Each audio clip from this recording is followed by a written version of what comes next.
there are some Formula One records that make sense. You can understand why you might want to secure the record for the most wins overall, or why you might want to be the youngest ever world champion. But one man named Hans Heyer managed to score one of the weirdest records in history. He's the only driver in the history of the sport to earn a did not qualify, did not finish, and disqualified in one race. All three of those designations tend to preclude one another, but at the 1977 German Grand Prix at Hockenheim, Hans Heyer managed to do it. That year, 30 cars entered the German GP, but there was only space for 24 cars to run safely on the track. That meant that drivers would have to make it through pre-qualifying to then be able to qualify for the race.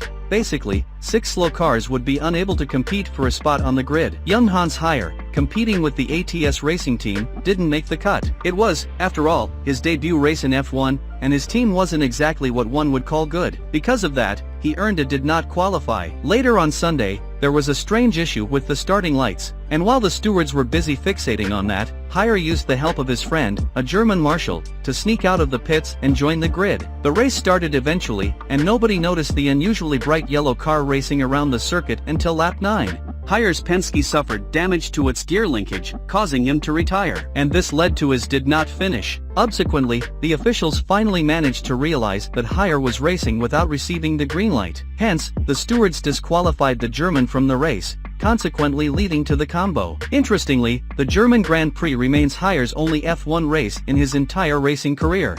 But that's not it. The infamous Heyer has also competed in 14 Le Mans races, but, to his poor luck, all 14 of those races ended in did not finish.